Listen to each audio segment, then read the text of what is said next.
You are now listening to the program Straight Talk with the United Independent Movement on JoyRadio, presented by Professor Aubrey Burger and the Secretary General Jacques Talliard of the UIM, where we hold nothing back when talking straight about the current situation in South Africa. Jy gaan nou luister na die program Straight Talk met die United Independent Movement hier op JoyRadio, wat aangebied word deur Professor Aubrey Burger en die Sekretaris-Generaal van die UIM, Jacques Talliard, waar ons niks terughou nie wanneer ons regtig praat oor die huidige situasies in Suid-Afrika. Almighty Lord and Heavenly Father, another week have gone past, Lord.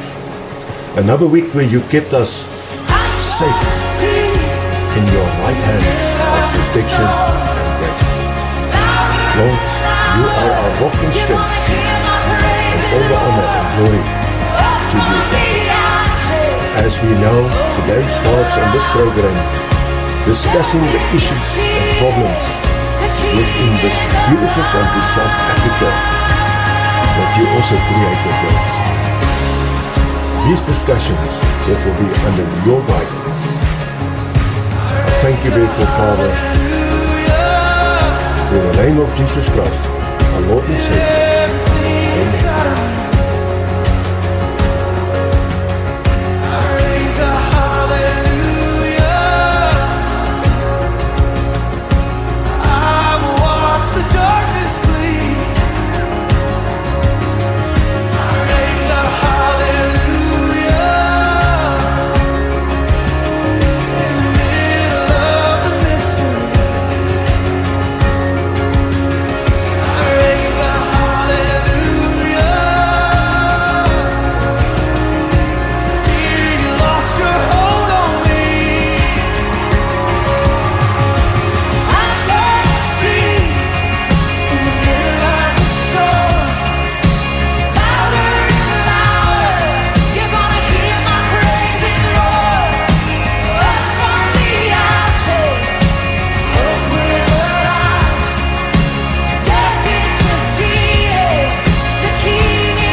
Dit is donderdag aand, it's Thursday evening, and it is today, the 2nd of October.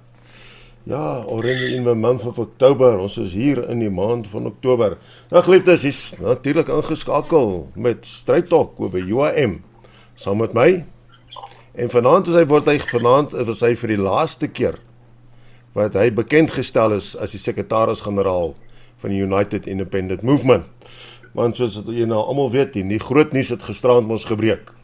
So kaboom, boef, groot, toe hy gebars. Ja, nee, Jacques Talliard is nou die nuwe president van United Independent Movement. Ja, maar hy het nog so 'n paar dae voordat hy sy die nuwe kantoor met die nuwe stoel en die nuwe hoed opvat.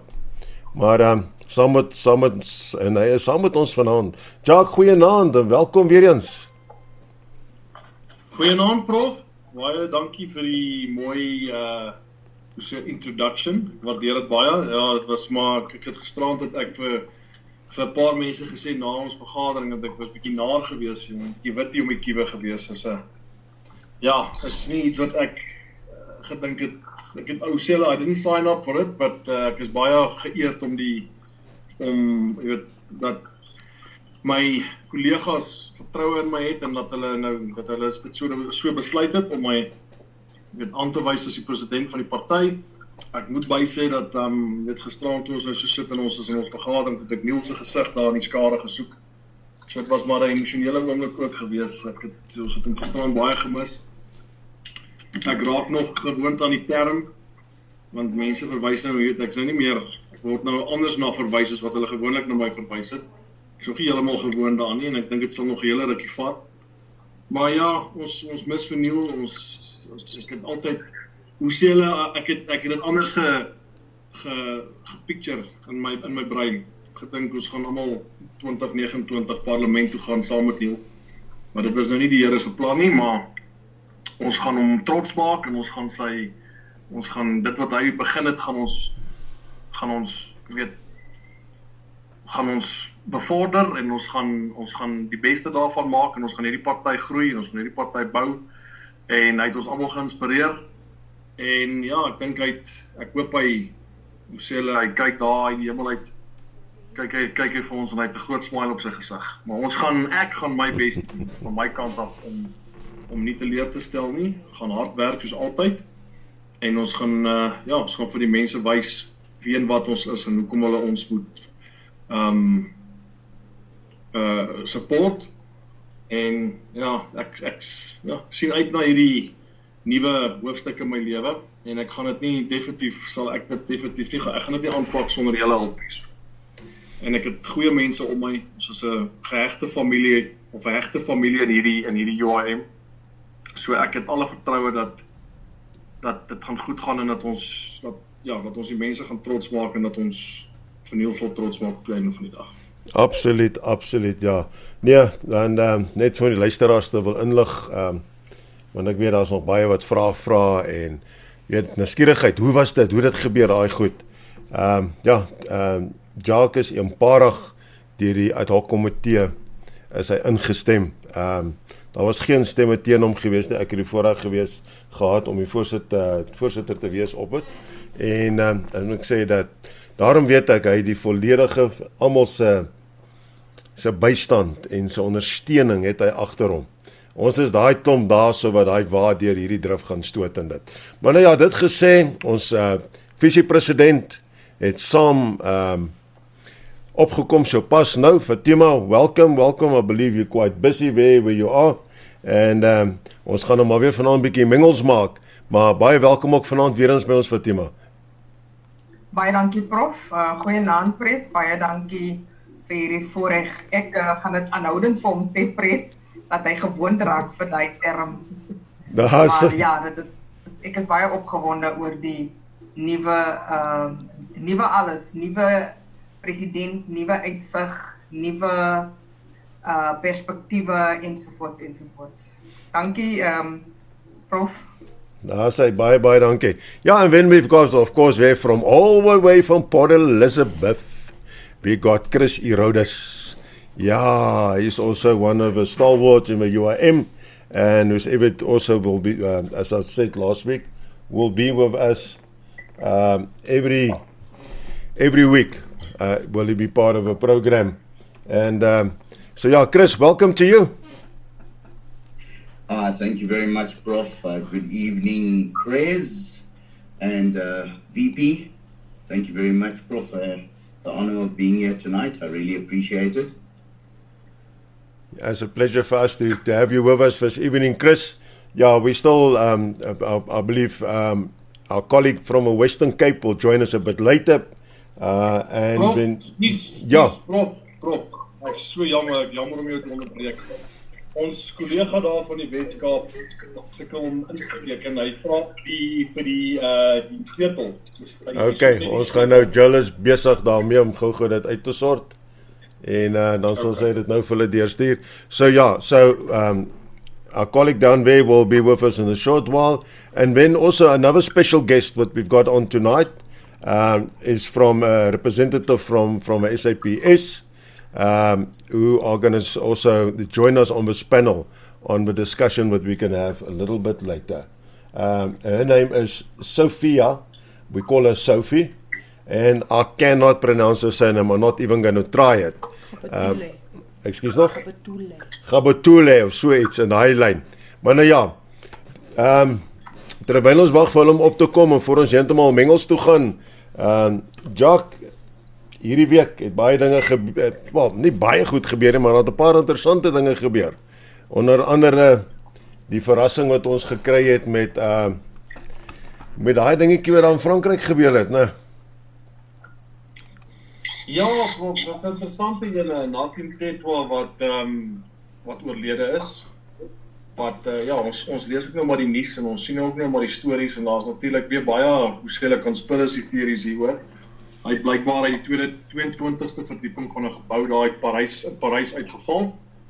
En daar's nou allerlei bespiegelinge natuurlik, jy weet mos hoe gaan dit. En daar's nou obviously het sy naam uitgekom in die Madlanga kommissie in die laaste week of wat. En mense probeer nou, hoe sê dit, the dots connect. Hulle probeer nou, ja, wel, soos ek sê, daar is nou conspiracy theories daar. Wel, dit is een van 3 dinge, dit was of, hoe sê hulle, vuilspel, dit was of selfdood, of het was 'n ongeluk. Kan net een van die 3 wees. So ons wag nou maar, hulle is natuurlik besig om dit uit te ondersoek. So ons wag nou maar om te hoor wat gebeur het daar, maar dit is vreemd. Dit is baie vreemd. En ja, baie dinge wat ek sien nou net voor ons nou vanaand voor ek weggery daar by die werk, het ek gesien na so vinnige beriggie opgekom op een van ons groepe. Wat ek Becky Taylor net daar gesien het en wat hulle daar iets oor hom gesê is wat sy naam ook nou uitgekom het in hierdie Madlanga kommissie. So ek het nog nie kans gekry om daarna te gaan kyk nie, maar ek sien uit om later daaroor te gaan oplees en miskien kan ons volgende week daaroor ook praat. So baie name wat nou uitkom en baie geraamtes wat uit die kas uitklim. So ja, dit is interessant. Dit is interessant wat besig is om te gebeur, maar ja, dit lyk vir my asof die langarm van die gereg uiteindelik besig is om so bietjie te doen wat hy veronderstel is om te doen. As jy so kyk na 'n paar dinge wat nou die laaste week gebeur het. So daar's definitief 'n ommekeer wat besig is om plaas te vind in hierdie land. Ek dink 2025 was 'n groot jaar vir groot veranderings in Suid-Afrika. Ek dink een van die grootste veranderings wat plaasgevind het is dat die internasionale gemeenskap uiteindelik bietjie begin notisie neem van wat in Suid-Afrika aangaan en dat hulle oogklappe uiteindelik afgehaal is en dat hulle ook bietjie begin hulle stemme dik maak. So ek dink dit het nog 'n effek op baie van die dinge wat besig is om nou in Suid-Afrika te gebeur. En dit is natuurlik 'n wonderlike ding. Dit is 'n baie goeie ding. So ek sien baie uit na 2026. Ek dink 2026 gaan 'n baie groot jaar vir Suid-Afrika wees en ek dink in a good way as ek dit so kan stel. So ja, ons kyk maar ons hou die nuus maar dop. So sê hulle we waiting to see what crawls out of the woodwork. So nou sê baie interessante tye. Waar kom die wurmpies oral uitgekruip? Ja, voordat ons gaan op die volgende en ek net gou hierso het 'n interessante boodskap gekom. Good evening President Jacques Talliard, Prof Aubrey and esteemed guests. Congratulations Dr. Talliard on your election as we knew you were in president. I have no doubt we are all in very capable hands. Your track record as Secretary General has been exemplary. God bless you and keep you and God bless for UAM. En dit kom van Gaaf Jack af. Nou ja, so blik, so hoe sal hulle so back met jam kry? Verseker. Nou ja, nou kom ons hoor bietjie, wat is jou gevoel oor Jelly Tot Malema hierdie week? Joh, die Jelly Tot. Kyk, ja, ons het nou op 'n stadium begin praat oor ons besig. Ek dink twee uitsendings terug het ons gepraat oor ons hoe sê hulle, ons judiciary en ons bietjie begin geloof verloor het in hierdie regstelsel van ons. En toe kom hulle nou en hulle surprise ons nou so hierdie week. Wat 'n wonderlike surprise was dit nou nie gewees. Verrassing. Dit was nou 'n wonderlike verrassing. 7 jaar gevat en uiteindelik is hy skuldig bevind op al daai klagtes teen hom wat hy die vuurwapenwet verontagsaam het. En die beste van alles is maar hier's nou hoe sê hulle, hier's die kikker. Is dit wat hy natuurlik nou na die tyd gaan doen het, toe hy nou daar uit die Landdroshof uitstap. En ouer gewoonte, hoe sê hulle in Engels, true to the tradition, of true to tradition, het hy natuurlik daai rassekaartjie van hom uitgepluk, so vinnig as wat jy kon sê mes. En ons het dit geweet toe daai regter daai uitspraak lees en daai leiwag van hom word onskuldig verklaar, toe sê ons, hier kom 'n ding, ek kan nie wag om te hoor wat hy nou gaan sê nie, en hy het ons ook nie teleurgestel nie. So, hy's so predictable, die ou nie. Hy's so predictable, en hy's eintlik so irrelevant. Hy moet die tipe van goed doen om relevant te bly in Suid-Afrika, want weet jy wat, sy eie party se mense verlaat hom en stap oor na ander partye toe. Dis al hoe hy in die nuus bly, is as hy sulke sotlike uitlatings maak. En natuurlik het hy homself nou daar 'n helse pat on the back gaan gee en gaan sê hoe hy nou revolutionêr opgetree het en hy's 'n revolutionary en is 'n badge of honor om tronk toe te gaan. weet nie of hy al regtig bietjie in die tronk was nie, maar ek dink hy gaan vinnig sy mind change as hy eers 'n bietjie daar in die tronk sit. Dan gaan hy besef, hy badge of honor gaan baie vinnig begin verbleik in die son en dof raak. Maar dit is skandelike optrede, jy weet, as jy dink hy's 'n leier van die land, hy's 'n lid van die parlement en hoe sê hulle, to top it all off, is hy 'n lid van die Judicial Service Commission. Dit is 'n kommitee wat regters aanstel in hierdie land. Hy sit op daai komitee. Kan jy dit nou glo? Kan jy glo dat Julius Malema op daai komitee sit? Ja. En soos ek sê, die uitlatings wat hy nou gemaak het, weer eens natuurlik, lekker weer Luipkeel Skiel de Boer gesing, natuurlik weer vertel hoe rassisties is die Landros, en hoe was dit 'n rassistiese aanval teen hom, en ras. Hy raak al vervelig eintlik. Ja, Ek is baie spyt, Jules nie meer met ons nie, want kyk, hoe sê hulle in Engels, he would have had a field day, hierdie nuus, wat hierdie gebreek het met ou Julius. Maar ons hoop nou maar dat, jy weet, hy gaan nou natuurlik 'n aansoek doen om te appeleer, hy gaan 'n appel aanteken, en dan word hy nou gevonnis in Januarie. So ons wag nou om te sien wat sy vonnis gaan wees, want soos almal nou seker al gehoor het, as hy 'n vonnisoplegging het van langer as 12 maande sonder 'n boete, dan mag hy ongelukkig nie meer, nie ongelukkig nie, dan mag hy gelukkig nie meer 'n lid van die parlement wees. En dan sal hy hopelik teen ook sy posisie op die Judicial Service Commission kwyt wees. Maar niks, wasn't heroic acts, those weren't revolutionary acts, you weet, to fire off a semi-automatic weapon in the middle of the crowd, shooting into the air, that's reckless, that's childish, that's idiotic. Some people unfortunately still think they are above the law. So, ja, slim het hierdie keer sy baas gegaan. Absoluut. Jock, I see our finger. Kurt have joined us. I just see blank screens with a K and a J, and I presume the other one is our special guest, Sophie, who's on. If I can just acknowledge, welcome to the program this evening, guys. Hey, good evening, everyone. Sorry that I struggled to connect, but I'm here. What a privilege it is to be on the show, Prof.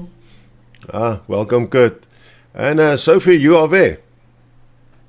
Yes, I'm here, sir. I am here. Thank you very much. I'm so glad that you could join us, Sophie. Yeah, we're going to discuss those topics now. But yeah, I just want to ask Jock a question. Jock, why do you think that they postponed the sentencing is for nearly 4 months? What will the reason be behind that? If you can give us a bit of legal opinion on that. Prof, I'm not too sure. I think it's to give him enough time to obviously prepare for his appeal, or to obviously for mitigation of sentence, which he's obviously he's entitled to. So his lawyers will definitely try to, plead on his behalf to mitigate the sentence that is going to be imposed on him. So I think they've given him enough time, considering the fact that the court's also going to close on the 16th of December until the 16th of January. So I think they've just given him enough time a reasonable amount of time to make those preparations. I don't think it's anything more than that. Okay, right. Okay, then thank you very much, Jock, for that updates on a bit of political news for this week. But tonight we want to speak about, and this is something when I came across it first time was a week and a half ago, and then last week again. And it's here a news article and there a little bit of news article, but that is that. And this is teenage pregnancies.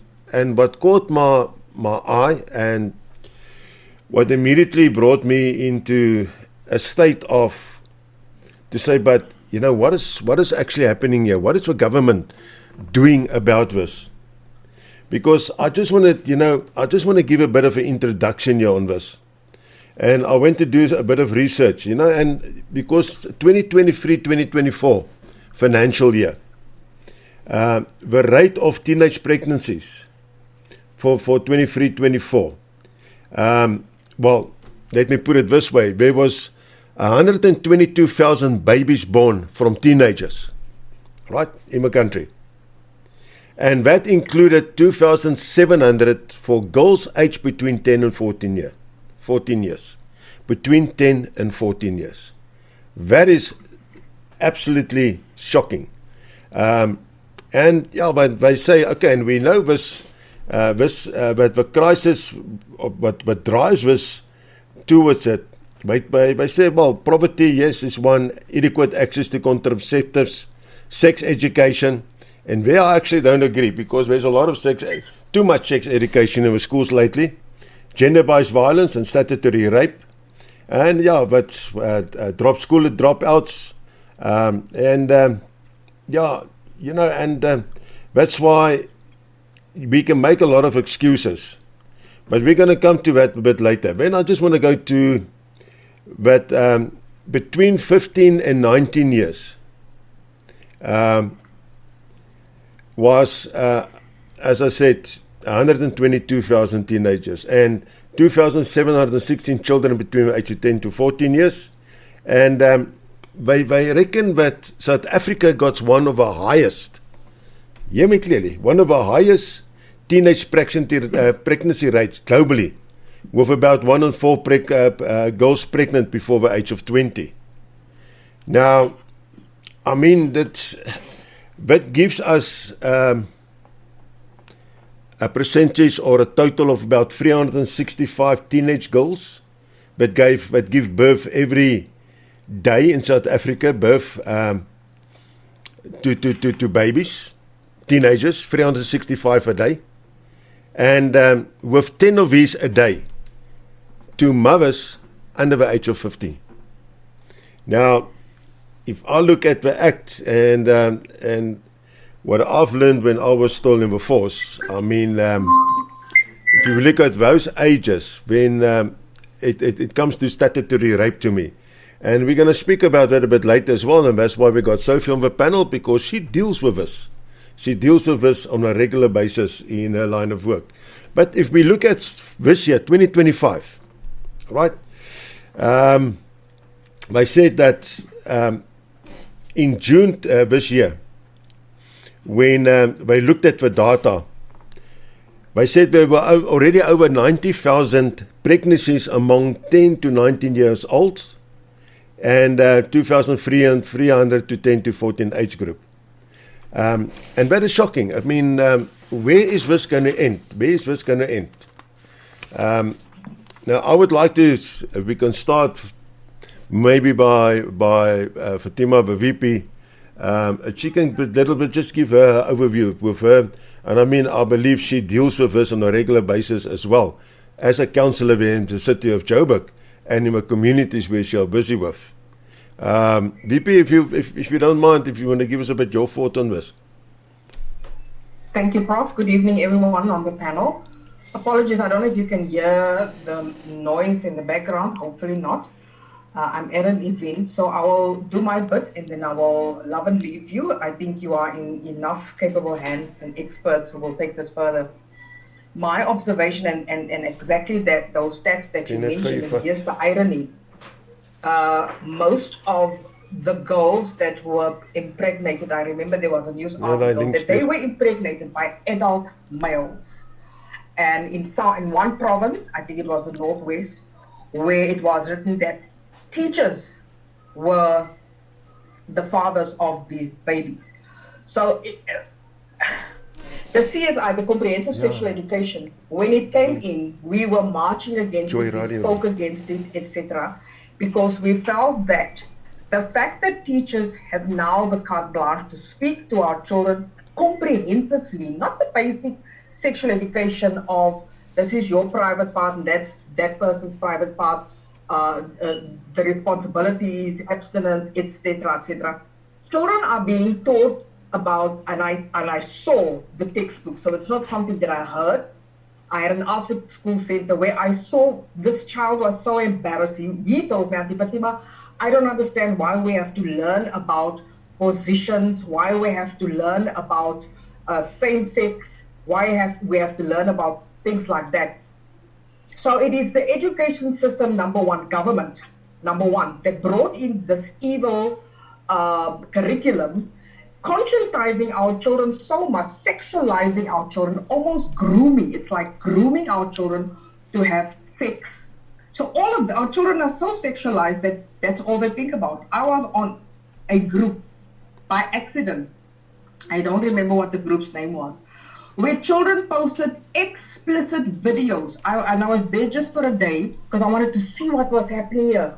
Children were posting explicit pornography videos of other school children busy with sexual acts at school during school time. So what does that tell you? That the school has become an environment not to teach children how to read, how to write, how to do mathematics, to learn about certain things, to equip themselves for life after school, but sexualizing our children. So I blame the system for all of this that's happening, and also the responsibility that parents don't take to teach their children. And this has been a generational thing. Parents from long ago don't want to talk about their children, about their bodies, about what happens when you do have sex, why there is something like sex, it's not for children, etc., etc. So yeah, it's riveting stuff. And school children, girls, are out of school, their education is gone down the drain, they have to bring up other babies. What type of future does that baby have with a 12-year-old mother who is uneducated? So this is a monster that's been created, and this monster is going to just grow and grow if something is not stopped. So our problem is not teenage pregnancy. Our problem is pedophilia and rape and incest, because some of the children get pregnant by uncles, cousins, and brothers. So it's an evil scenario that has descended on our country, all through all these funny systems that has been introduced to our people. Yeah, you know what's also alarming for me is that, and you know, I came across an article from a Commission of Gender Equality where we were addressing the consensual sex between children under the age of 16. And as a matter of fact, you know, they within this, they made the following statement that and I'm going to quote them. It says, by contrast, the Children Act of 2008 contains the following provision. Every child has the right to access to information on health promotion and the prevention and treatment of ill health and diseases, sexuality and reproduction, confidentiality regarding his health status and the health status of a parent, caregiver or family member, except when maintaining such confidentiality is not in the best interest of a child. The Act further states that a child from age 12 who obtains condoms, contraceptives or contraceptive advice in terms of this Act is entitled to confidentiality in this respect, subjected to Section 10. Now, I mean, with this type of acts, paragraphs written into the acts, into the law, I mean, we're opening up the doors for us. There's no other ways how I can interpret it was, because it says actually that there's no problem, you're getting carte blanche. And as you also mentioned about pedophilia, etc. and so forth. And I mean, Sophie earlier today, she mentioned that she deals quite a lot with statutory rape cases. And I don't know, I know VP, I know your time is limited tonight, so maybe you can just, regarding this on children from 12 upwards, what they got the right to say, listen, I want, because I went and I also looked into the Child Act and the amendments what they are bringing into it, where that child is, the doctors need to be able to prove now if that child wants to have, like they call the injection and that, a contraceptive injection, but it's not good for their health, otherwise they cannot refuse them it. Well, that's the unfortunate reality. That's why I'm saying the system has created this monster with all these rules, all these acts, all these things that have been brought in, and they come from places like UNESCO, UNICEF, the United Nations, all that whole cluster. They come up with all this nonsense, which they've implemented in places like the UK. You must look at the children in the UK and in the US. They are they are disrespectful because they've got all these sorts of rights, and our government has also adopted this. Here's the irony, which is actually very sad. I was in a workshop with social workers. The social worker said their hands is chopped off because if a child comes to them and say they want an abortion, that social worker does not even have to consult the parent of that child because it's the child's right, it's the child's body to do whatever they want to. However, you can't discipline the child because it's the child's right. You see, all these things, and some of them is included in our constitution. It's very contradictory. Children's right, the child has the right to this, and the child must not be punished, corporal punishment. I understand all of that. But the parent has been,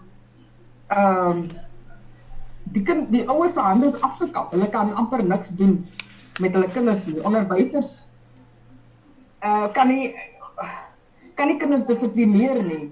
Die onderwys fakulteit of die onderwys professie het so afgeneem, want mense wil nie meer onderwysers word nie. Dit is 'n gevaarlike plek om 'n onderwyser te wees, want hierdie kinders het al hierdie regte. En dit word nie regtig by die huis aangespreek nie, want die ouers dissiplineer ook nie hulle kinders nie. So, soos ek sê, prof, as daar nie nou iets gedoen word omtrent hierdie situasie nie, gaan ons sit met groot gemors.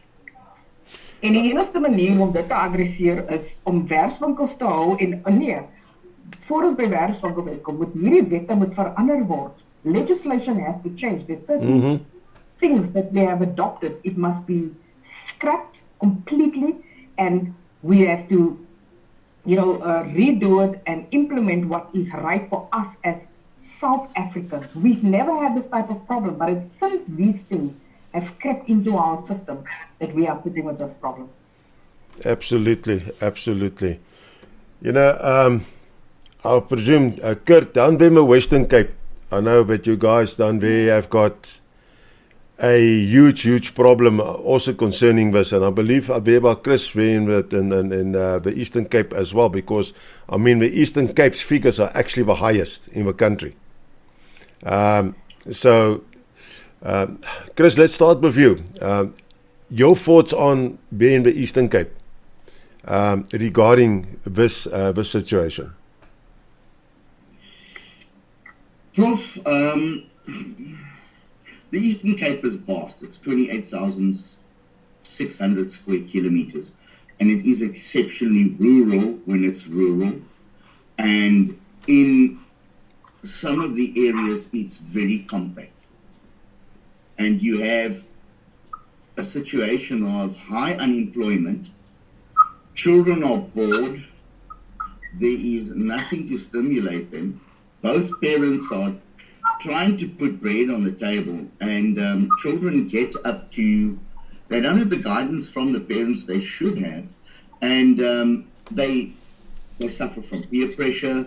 They feel that to get out of the situation they are in, they'll get an older boyfriend who has a car.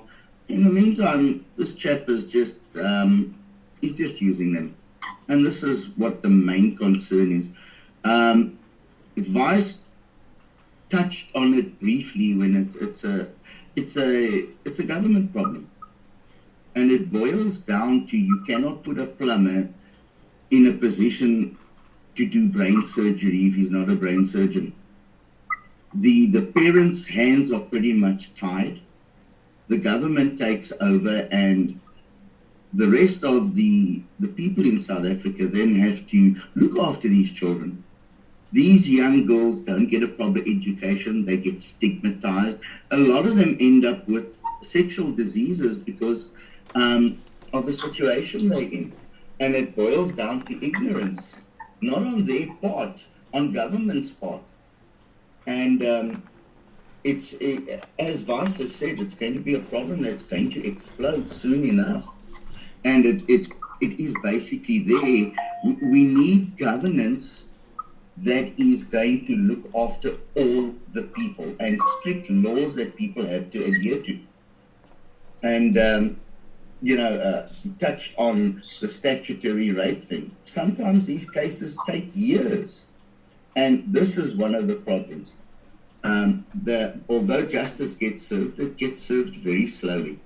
And the parents don't get enough time to spend with their children and educate them properly. And that, I think, is the main problem we are sitting with. Everything goes hand in hand. So I don't blame those young girls at all, but I do blame parents, and I do blame government for this. Yeah, I hear what you're saying, and I agree with you. Before we, I just want to bring Kurt in here. Kurt, down there with all the gang violences, and I know a lot of these young girls from early ages, 6, 7, 8, are part of the gangs and that as well, and obviously sexual intercourse is part of the initiation as well. Your experience there working with them, not just but as a person from a political party point of view, but also from a community point of view, and from a faith-based point of view. How do you experience it down there in the Western Cape? Yeah, Prof, can you hear me? Yes, all loud and clear. Yeah, Prof. It's really sad what is happening. Not just within the Western Cape, but nationally and all around the world. We find lots of issues where we actually find youngsters running away from home, where they actually find themselves getting involved with gang members. And when they're getting involved with gang members, they actually get shared with other gang members, and then they get moved from the one gang to the other gang. Not too long ago, a couple of months ago, we actually had a situation where another girl actually went missing, and the father came to us for help, and we actually needed to go and take this girl actually out of a house in a Nova Park. And the sad thing is that a lot of the community living in the Nova Park actually helped to hide the child, because the gangs were so involved. The gangs was feeding the people in the communities. The gangs was giving money to people within the community. So the whole community was actually part of hiding this girl. And what happened was, when we found her, we actually found another 3 other girls that was also kept against their will. They were put on drugs. They were being shared amongst gang leaders, and they were all on primary school. And that is a sad thing, but I'm not sure, Prof, if you guys remember, a couple of months ago, there was videos all over social media where there was fighting, where students in school uniform was fighting. They were bullying kids. There was even videos where there was young boys beating up girls. And this was happening all over social media, and we actually made it a priority to actually go and address this matter with the Department of Education, where we actually asked the Department of Education what is their plan with regards to this, because this is something that is not just happening now, but has been coming on for a while already. And the answer the department gave us was really shocking. The department said to us that their plan is and will always be education. And we said to them, listen, because it's education, let us take a proactive approach and let us actually help kids. Let us educate them with regards to how to deal with bullying, how to deal with peer pressure, how to deal with anger. There is a certain things that we were asking them to allow us to do, not just with certain schools, but on all schools.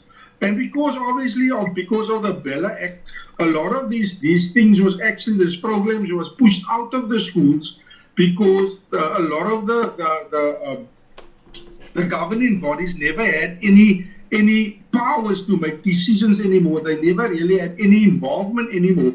So a lot of these programs that was actually working on the schools was being pushed out, and there was less programs happening on schools. And we still believe today, Prof, and to our listeners, that equipping our students, equipping the youth, teaching them certain skills, that's very, very important. We're not speaking about life orientation, where they're speaking about, what is sex and how to use condoms. We're not speaking about that. We're speaking about things that is really, really needed within the education system and within schools specifically. And that is what we've been really, really facing. Bullying is really something that is really an issue. It started filtering into the primary schools now, where you have it on every school. And the sad reality is, Prof and listeners, is we need to bring God back into the schools. That is where we need to start. Amen. Once we bring God back into the schools, order will return back into the schools. But Amen. Currently now, there's so much things that has been put in place that is really not even giving our youth, and is really not giving the students a real opportunity, a chance to make something of their lives. Yeah, unfortunately, there's more, as I say, there's more obstacles, more problems as with our solutions at this stage. But I want to bring in for Sophie, and before I bring her in, I just want to quote this following part of the act as well, because this is quite, and I would like to hear her take on it. The Sexual Offence Act of 2007 makes it illegal for anyone to engage in sex or any other sexual conduct with a child between the ages of 12 and 16.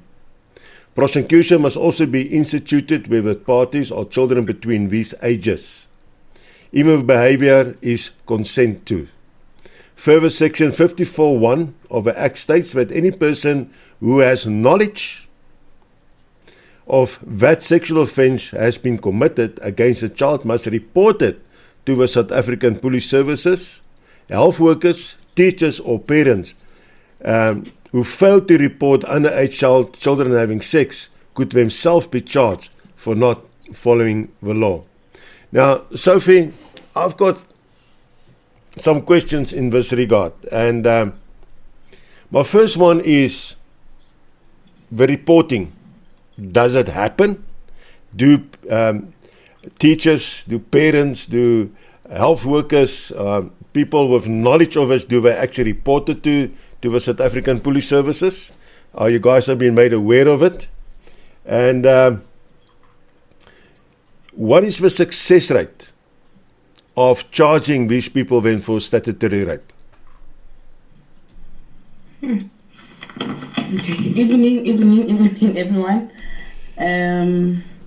My name is Sergeant Khabu Twelwe. I'm working at the Barrage SAPS. I work as a social crime coordinator. My job is mostly dealing with schools, the community engagements, and I'm mostly around in the community. And this topic is a very sensitive topic, as it has been going on and on and on. Like the previous lady had just said, that our government has failed us in that regard, especially where children now have more rights. These rights have destroyed our children in many ways that we can think of, because now it has come to our attention that according to the acts and of sexual offences and whatnot, they say that a 16-year-old is allowed to give consent. A 16-year-old is allowed to give consent for any sexual activity. And then they say that if a 16-year-old sleeps with another 16-year-old, this is not a crime. This is not a crime because they are both still minors. They are both still children. So in this regard, they undergo they are handed over to the social workers.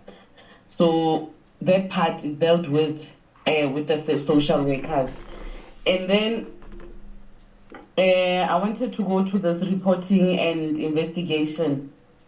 This reporting and investigation, when a child becomes pregnant at the age between the ages of 10 and 19, it gets to be reported to us, and then findings are we have to find out and investigate the FCS. Actually, we have a unit that's called FCS. That's the Child and Protection Unit, which deals with such cases. These people, these police officers investigate such cases of statutory rape because they are there to protect the children.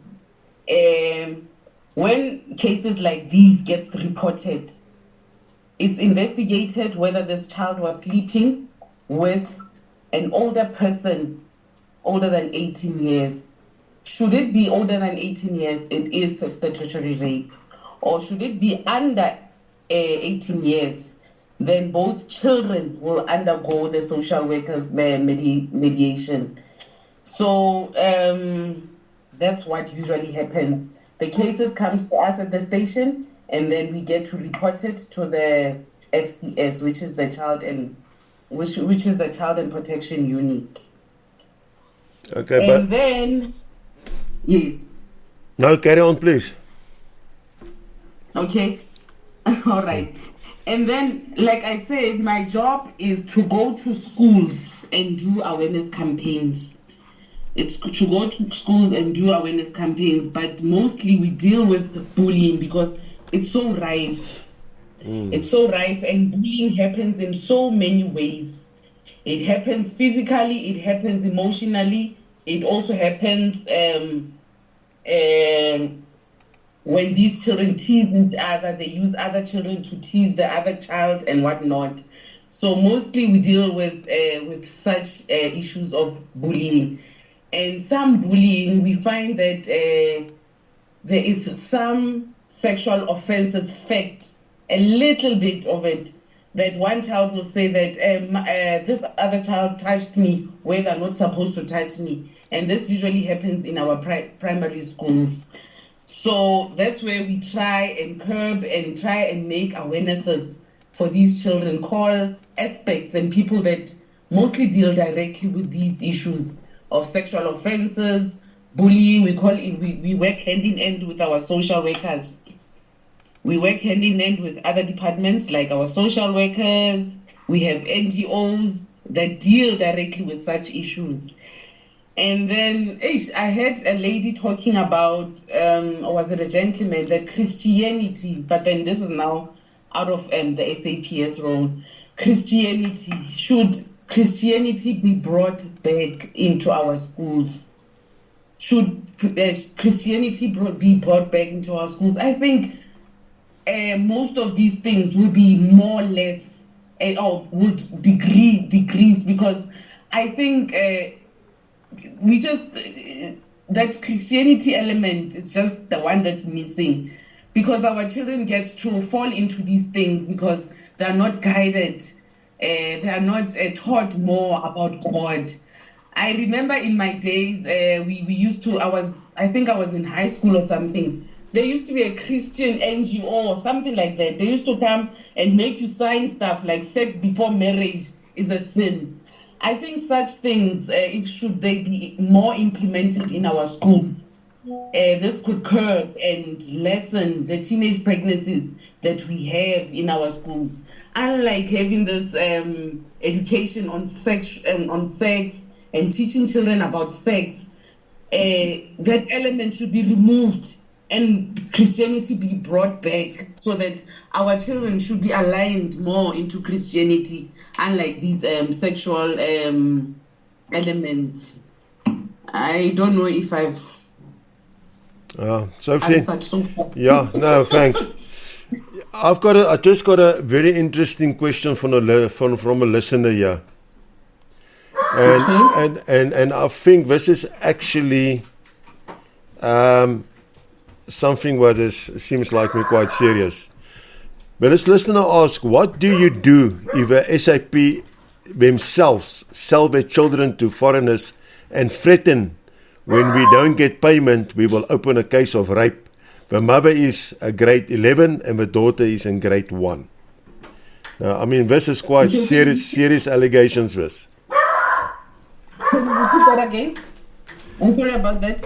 I say, what do you do if the SAP, so I presume as SAP members, themselves sell their children to the foreigners and threaten them when we don't get payment, we will open a case of rape. The mother is in grade 11 and the daughter is in grade 1. So I presume is that this mother is prostituting her child out to foreigners, and if they don't pay, then she said, right, now I'm going to lay a charge of statutory rape or rape against you for them to pay up. And I wonder, Sophie, maybe this listener, if you can give your number, should contact you directly that you guys can look into this.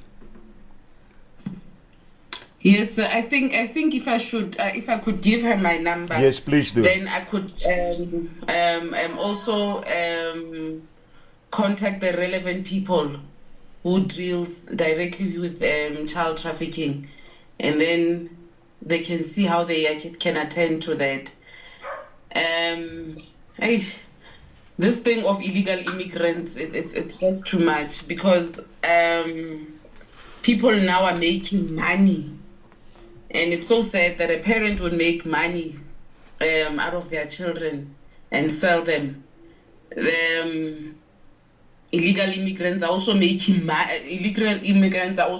criminal activities in the country because they know that they cannot be traced. Their fingerprints, we don't have their sort of identification that is right for every South African that has one. So I think if I could give her my private number, please do. Then I would get to the relevant people that can assist us with this one. Okay, if you don't mind, just give a number, and if you don't mind, give it them the air so when people got the number so that they can, or give him your state number. Yeah, I'll do so now. Okay, it's 079. Right. 694. 694. 6963. 6963. Okay. Yes. So I'm just going to repeat it. 079 694 6963. I don't want to. I can see where it comes from, but I don't want to expose with people over the air. I will also let Joel send you their number, Sophie, when you can also get in contact with them directly. Yes. And we will also send your number also to them. But I think this is something serious, and even if we just save one child on this program tonight, just one, then we have won. Then we have won. I believe that I believe in. And then we've got another one from Benja Honeyball. He's got two questions. The one was for the VP, but unfortunately she had to run already. He said, if children have more rights than ever before, but parents cannot discipline them, does this not leave parents trapped, responsible for a child who believes they can do as they please until adulthood?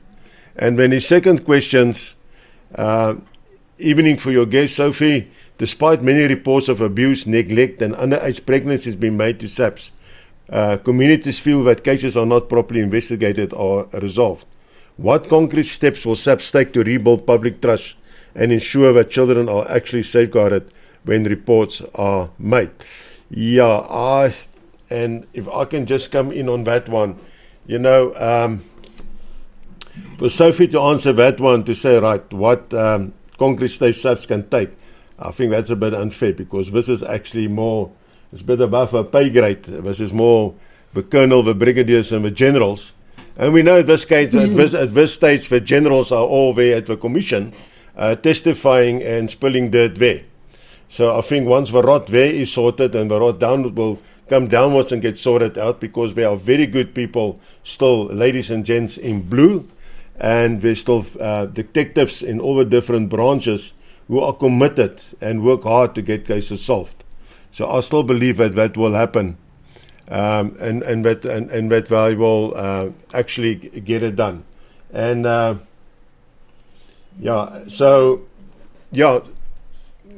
just saw that this person just said thank you very much for the number. I'm also going to WhatsApp it to them and I'll send yours there. And then here's another one what says, he said in the past, VP and I together with other UIM activists have marched against police stations and handed over memorandums to protest the lack of social workers, medical staff, counsellors and rape kits. We have marched against schools. I urge all community to ensure that responsibility and accountability become a norm. We must ensure a place of education, sports facilities, etc. are safe places. We need more social workers. That is a fact, I know, and I mean, if we just go back to, I think it was June, July this year. I just want to get my facts quickly straight here with when the minister had this seminary, what she held up here in Joburg or Pretoria, and where she actually acknowledged that there's a lack, there's not enough social workers, not at all. And we know that. And I mean, we also know that there's also not enough members in the force who are actually trained to work these cases. Because the special child protection units and sex units and that used to be there, they were disbanded at this stage. Sophie, have they started that up again at all? Do you maybe can enlighten us on that? On the Child and Protection Unit? Yeah. Did you say that part? Yes, we do have such a unit. We do have such a unit who just deals with that children that have been assaulted, children have been raped. And yeah, we have such a unit. And then they do work with other stakeholders. Like I said, the other government stakeholders, such as the social workers, we work in hand. And then within our police stations, we also have VFRs. It's called victim-friendly rooms. It's where these, where our victims are assisted one-on-one. And yeah, that's what we have. Yeah, that's what I can say. Okay, thank you for that one.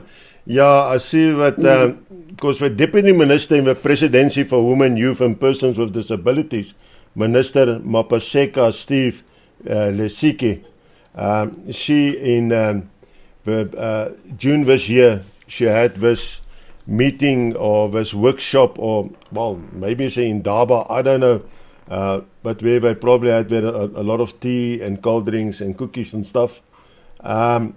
And where she actually came out and she done a lengthy presentation and regarding why it's a problem and so forth. But the interesting part for me is that nowhere since 9th of July with what this was done, and she actually said, Bato Pele, people first. The people needs to come first. Children needs to come first. And only in the end of her speech did she actually mention parents and community members. Before that, it was all the other institutions, government institutions, what actually had to rectify this. I personally feel it starts at home with the parents, because that is where we need to start with this. But yeah, but the fact is we've got a problem here, and the fact is that we need to get, yeah, this is my other question, Sophie, before I forget. Are any parents who actually are aware of this, but the children underage are conducting in the sexual activities, are being prosecuted? Hey, can you repeat that, sir? I'm sorry. I say, are any parents, as per your knowledge, being prosecuted already and found guilty who were aware that their children who are underage are involved in sexual activities? Not as far as I know. Not as far as I know. Like I said, we have a unit that deals with that. But I think they would answer further upon that because they deal directly with such prosecutions and investigations on such cases. Okay, thank you very much, Sophie. Okay, guys, I don't know if any one of you want to add anything on this some more before we go over to and discuss one of our problems, why the problems are there, and discipline has been taken away, and that is the Bella Act. Prof, I just want to say a few things, if I may, about crimes and violent crimes and sexual crimes that are being committed against children. We've been dealing now with we're dealing now with the problem as it's happening every single day, but we haven't really addressed the root of the problem that much, in my opinion. The thing is, I just want to quickly give you some stats. In 2024-25, the financial year 2024 and 25, there's been more than 26,000 cases of child abuse and neglect that's been reported. Sexual abuse has been the most common form of abuse, with nearly 10,000 cases. That is staggering. On average, 33 children are violently attacked every day in South Africa, and at least 3 of them will not survive. So that means 3 out of every 33 children that get violently attacked every day pass away. So, we have to look at the root of the problem. We have to. These are staggering stats. These are problems that are, that you will encounter all over the world, but in South Africa it's exceptionally high. And we need to find the reasons for this. And we must look beyond just policing and crimes getting reported and all of this. There's a reason why the police have been, crippled. There's a reason why the police, there's corruption in the police, definitely, but they're also incredibly brave and competent police officers in South Africa. We've dealt with this situation. We've discussed this in a previous live. I think one of our previous lives that we did on our social media page, where we actually dissected the police and SAPS and what's wrong with SAPS. And I mean, the majority of those things that we discussed had to do with funding and government's influence and government's role and responsibility in maintaining SAPS and ensuring that SAPS, is equipped to do their jobs properly, obviously, and that the right people get appointed and the right people become police officers. These are all things that if you want to connect the dots and you want to trace the origin of the problem, you're going to find the problem starts with governance and government in South Africa. Economic failures, just to mention something about economic failures and unemployment. Our government's failures have directly contributed to the weakening of families and the collapse of family structures in South Africa. South Africa's chronic unemployment crisis has left millions of parents unable to provide for their families. Economic dependency, it forces parents to migrate to urban centers for work, and they end up leaving their children in the care of grandparents and other relatives, weakening family cohesion, Poverty. Jock, if I can just quickly, Sophie just notified Joel now. She has to go out on something. Sophie, thank you very much for joining us this evening and being part of the program. We're looking forward to invite you back at a later stage again, and maybe we will discuss together some more stats and so forth. But yes, a safe evening for you and a safe weekend as well. Yes, Prof. Sorry. Thanks. I was saying, poverty creates stress. Conflict, instability in households, and this often leads to neglect, substance abuse, violence, and these are all byproducts of economic failures and unemployment. And who's to blame for economic failures and unemployment in South Africa? It's government. Government is supposed to maintain these things and to ensure that our economy grows and that our economy stays healthy. And we all know what's been happening in South Africa. We've been downgraded. We've been grey listed. I mean, our economy is collapsing. Our infrastructure is all but completely collapsed. These are all contributing factors that contribute to these things that are happening to our children. The violence and these acts that are being committed against children. Yes, they are these are evil acts committed by evil people. But there are factors that are contributing to this.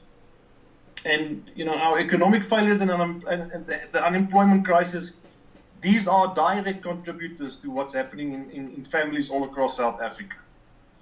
I mean, weak law enforcement and prosecution. We have low conviction rates for child abuse and sexual offences. Conviction rates are incredibly low in South Africa.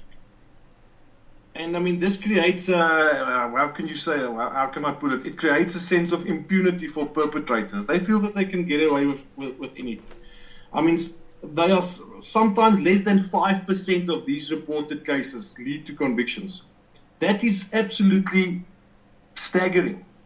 And I mean, a lot of these cases drag on for years, and I mean, it leaves children vulnerable and traumatized, and there's poor evidence handling. Police and prosecutors frequently mishandle sensitive evidence, especially in sexual abuse cases, that weakens cases in court. But once again, SAPS's inadequacies and failure to do their jobs properly, weak prosecution, weak law enforcement, economic failures, these are all byproducts of government's failures in South Africa. So government unfortunately has to be held responsible for the majority of the things that are wrong in South Africa. And that is who our fight is with. That is who the UIM's fight is with. Our fight is with those that are directly and indirectly responsible for all the terrible things that are happening in South Africa. That is what we are fighting, and that is who our fight is with. Absolutely. So yes, and the problem is government. Government's responses tend to be reactive rather than preventative. So we always want to deal with these issues and problems after they have occurred, after they have happened, and instead of preventing it. And unfortunately in South Africa, the root of the problem, this cancer has grown so big.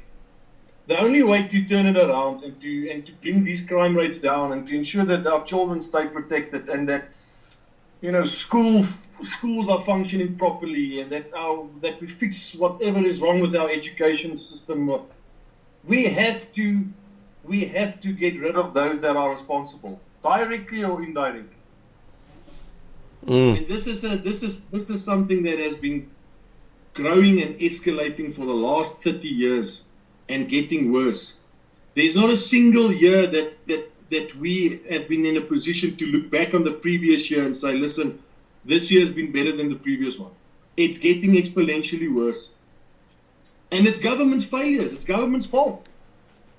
And I mean, corruption and mismanagement, funds. There are funds allocated for child welfare and protection. These funds get misused or lost to corruption.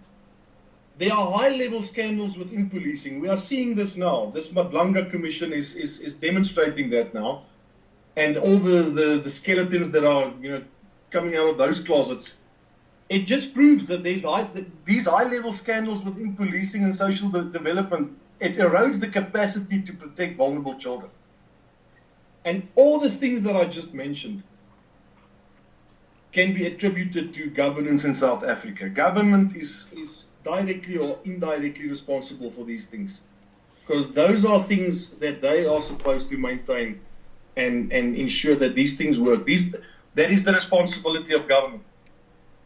It's the same way the municipality is responsible to ensure that you have electricity and running water and sewage removal and all of these things. Government is responsible to maintain infrastructure in South Africa, to ensure that we've got a policing system that works for us, that the people are protected in this country, that we've got an economy that is growing and that is healthy, and that we address unemployment and all of these issues. Because what's happening with families and what's happening with children and alcohol abuse, drug abuse, all of these things are just byproducts. And if we don't address the government issue, those government problems, and put competent people into government, people that care about the people of South Africa, these problems or these byproducts and symptoms or whatever you want to call it, it's not going to go away. They're going to get worse. So we need to make sure that we cut the cancer out. Neil always used to say, we are just stopping the bleeding. We are just patching it up. We're just patching up the wounds. We have to cut this cancer out. Otherwise, you know what, we're going to, next year, same time, same place, we're going to have this exact same conversation, and the stats are probably going to look worse. Yeah, well, we as we can see, the stats is going up year by year anyway. But the thing is, it's all good and well. When we talk about government, everybody thinks immediately national government. But they must remember that it filters down to provincial and to local government. Because local government is responsible for what's happening in their local area. Where they got will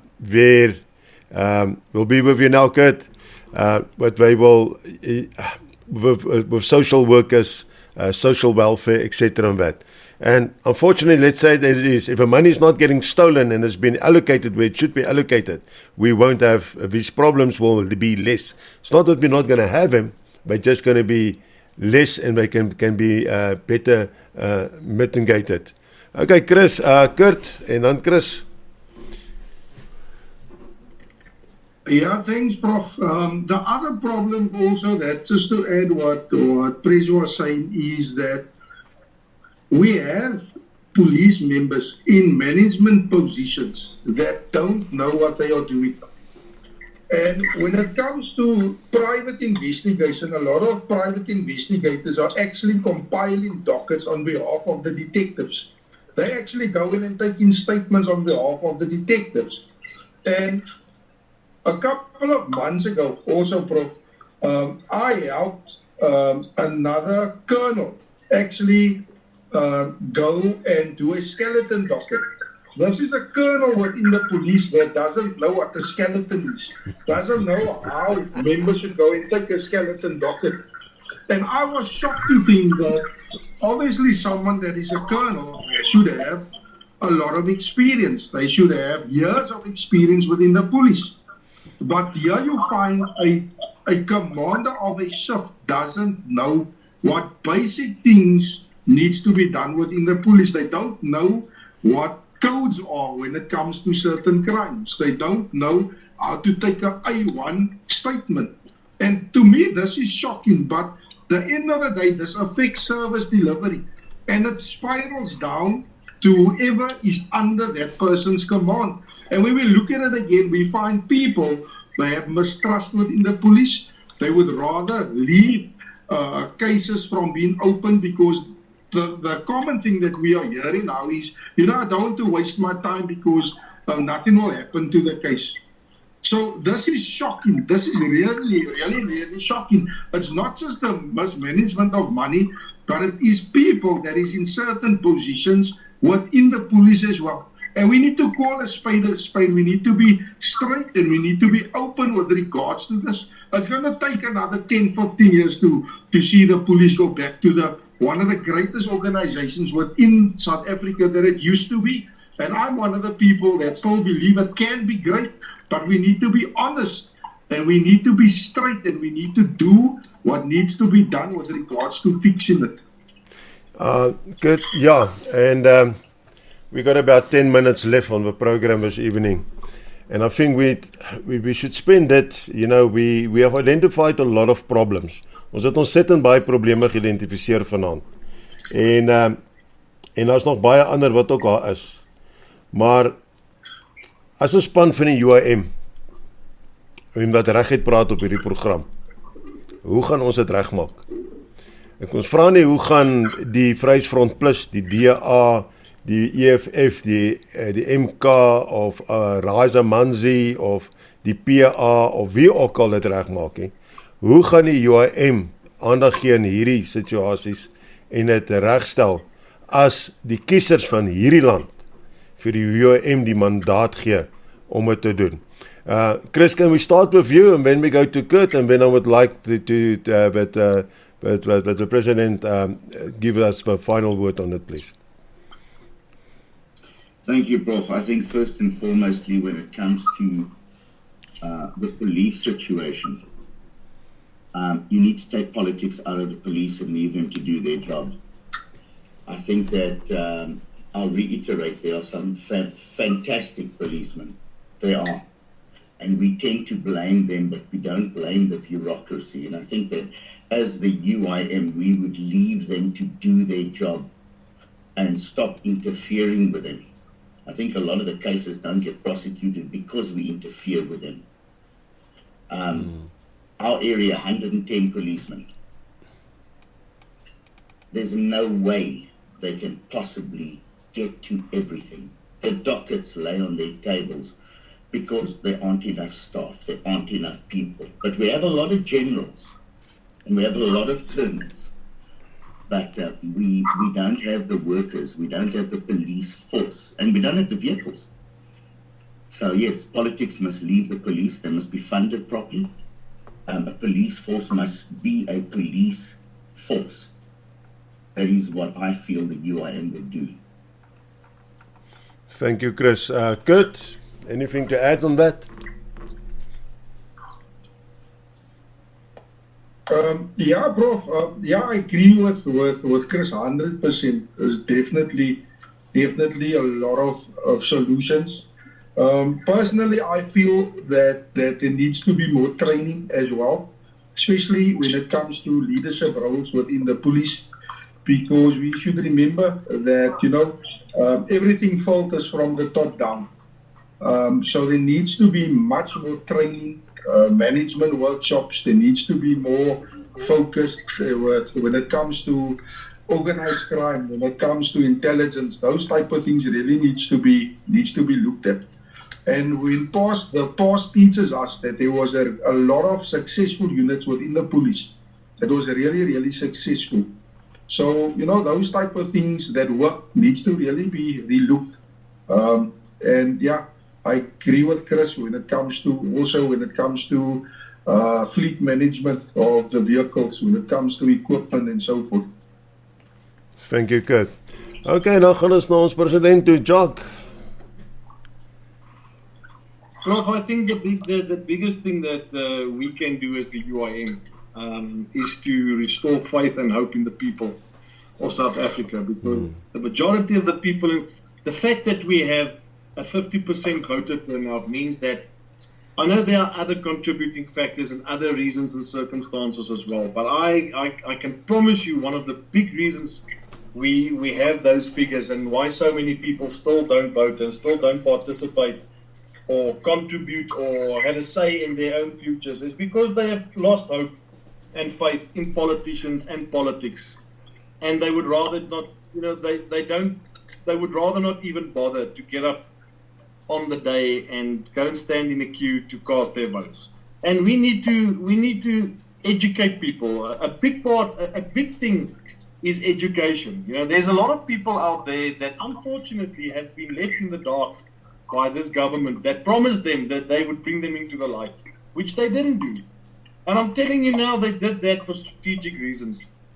Because if you keep the people uneducated, then if you keep the people in the dark, they are never going to know what is beyond the border, or what is, on the other side of the fence. They are never going to know, or they're never going to be aware of the opportunities that they are missing out on, or the life that they could lead or have, because they are being kept in the dark, and they are being kept in the dark for a reason. That's why every 5 years when certain political parties show up in certain rural areas and they pitch their tents and hand out their sandwiches and their t-shirts, people think the circus has come to town. And I mean, I remember when I was little, the circus used to come to town every year, and it was probably the highlight of my year as a young boy, as when I started seeing these posters pop up on the cafe windows and whatever, telling us that the circus is going to be in town in the next 2 or 3 or 4 weeks. And this is exactly what's going on. These people look forward to their sandwiches and their t-shirts and their caps every 5 years. And nobody's telling these people that, hey, you guys are being lied to. You guys are being duped. There's a better life for you out there, but it's being withheld from you, and nobody's telling you about this life or painting these pictures for you, because if they know the moment you become enlightened, the moment you start reading up on things, the moment your level of education, raises or whatever, people are going to start scratching their heads and they're going to start saying, hey, what the hell's going on here? There's something seriously wrong with this picture. And those in power would rather keep them uneducated, naive, in the dark, because they know it's very easy to get those votes every 5 years, because they basically buy those votes for a sandwich. Absolutely. And it's our responsibility to reach out to those people. It's our responsibility to show them that there's a better life out there for them. We need to show them, hey, we need to take them out of the dark and bring them into the light. Those people that have lost faith in politics and politicians, those are the ones that we need to inspire, and those are the ones that we need to restore hope in those people. Because people don't realize how much power they have in their voices and in that little cross that they make every 5 years. They don't realize it. Voting is not a right, it's a tool. It's a tool. And the people of South Africa, there's that old saying, the power is with the people. I've heard so many struggle songs, and this phrase has popped up so many times. I've read this phrase so many times, the power is with the people. That's a fact. The power lies with the people. It's the people that elect the people that govern, and it's only the people that can remove them. And for some or other reason, those that have completely stuffed up this country for the last 30 years managed to receive 7+ million votes every 5 years. Now, how is that possible? Are you trying to tell me that 7+ million people out there enjoy not having running water, enjoy not having electricity, enjoy being poor, enjoy not having food, enjoy not having or having sewage run down their streets? I cannot think that any human being would vote for something like that or enjoy something like that. So there has to be another reason why these people are voting that way still and voting for these things. And the only conclusion that I can come to in my logical brain or whatever is that they just don't know better. And it's our responsibility to change that.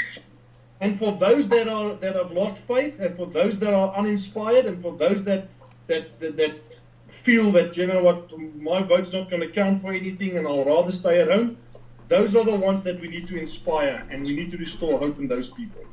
So there's a couple of things that we can do, and unfortunately it's going to take a massive collective effort. But it can be done, it is possible, and it depends on us. It depends on what we are willing to do to ensure that this happens and that these changes take place. But this country has always been in a position where we could have changed these things on numerous occasions in the last 30 years. So we've got 4 years now left until 2029 to make this happen. And we've got a year left to make this happen at local level, community level. But we are not going to achieve this by sitting on our backsides and waiting for other people to do it. We need to get involved, and we need to make sure that this message reaches as many people as possible, and everybody needs to be involved, because I promise you, there are good people in South Africa. There are more good people than bad people in South Africa. Some people just don't know better, and other people have lost hope. Those are the things we need to change. Mm-hmm. Thank you, Jock. I'm just going to add my 2 cents here and to say that, we need to start at home. That is where the education needs to start. We need to bring faith back into the households. We need to get it back into the schools. We didn't get to the Bella Act tonight, unfortunately, but we will still get to that. If there's listeners out there, I urge you, if you say tonight, but I want to make a difference. I want to make a difference in this country for myself, for my children, for my grandchildren, for their children and their children. And then you need, as Jock has said, get up from your backside. Get up and start doing something. Stop moaning and groaning on the couch. If you really feel that you got the integrity to make a difference in this country, contact the UIM. Become part of the UIM. put your hand up to say, I'm here, I want to be a representative, I want to be part of a candidate list for next year municipal elections. The UIM are looking for good people with integrity and honesty, and we are there to serve the people, not there to be served, not there to say, ek wil net gaan om te skep nie. Who wants to do something to better this country. Become part of the UIM. And together we can make a change.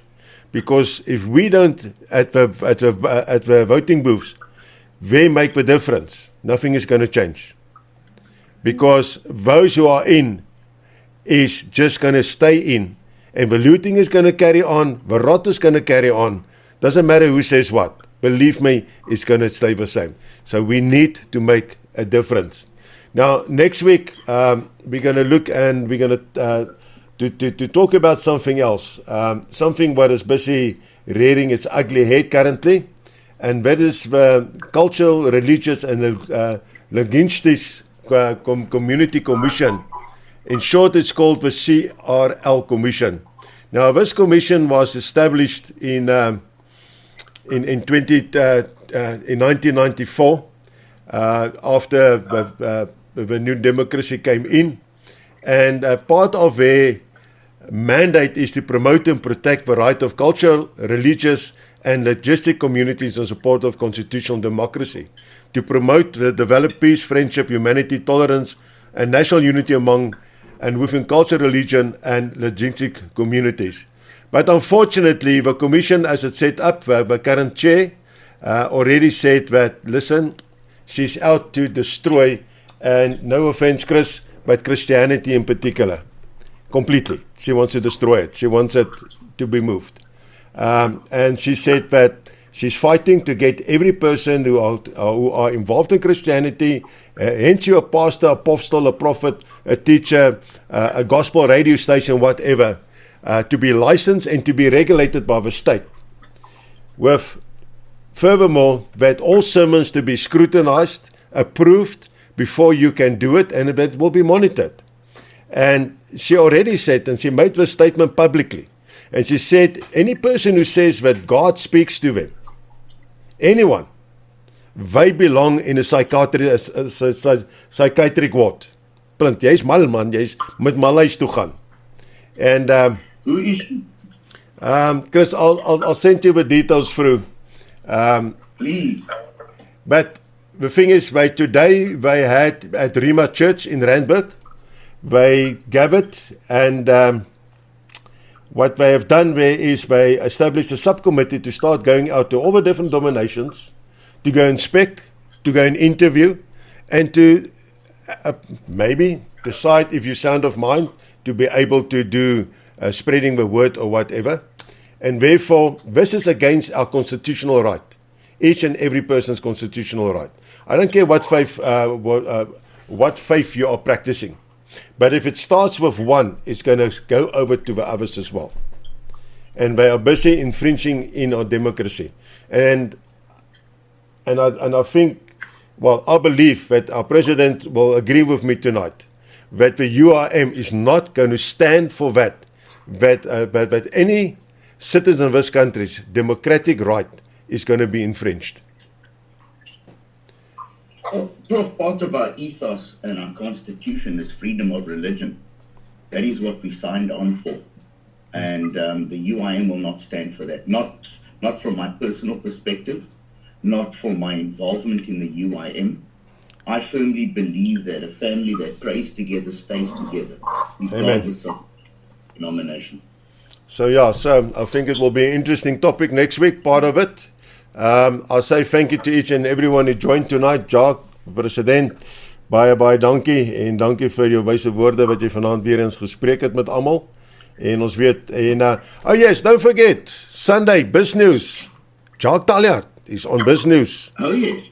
He's starting on Sunday there. So Sunday afternoon, normal slot, what Neil used to be on, that will be filled by Jacques now. So, well, I just state for the record, we do have the best looking president in the country. Absolutely at this stage. Now, yeah, with that, I see we've got a minute to go. Goodbye from me, and if you would love to greet the listeners, more than welcome quickly. Thank you very much, Prof. I wanted to just comment on Chris's compliment there. The competition is not that, there's not much competition out there. But anyway, thank you. I'll still take it as a compliment. It's actually Chris. But thank you to all the listeners, and thank you for joining us tonight. And it's, we're looking forward to speaking to you guys again next week, Thursday. Absolutely. Thank you so much, listeners, for taking the time to listen for us. Thank you, Kurt, for being here with us this evening, and blessings down there in the Western Cape. Yeah, thank you, Prof, and everyone that was on the panel. Again, huge privilege. God bless. That's it. Till next week, same time, same place, when we'll be back with Straight Talk with a URM, just here on JoyRadio. Vader, ons dankie vir u leiding met die gesprekke wat ons vanaand gevoer het op die program. Here, wees saam met iederlik en elkeen gedurende hierdie naweek wat voorlê en die week, totdat ons weer by mekaar kom op hierdie program. Seën elke liewe luisteraar in die naam van Jesus. Amen.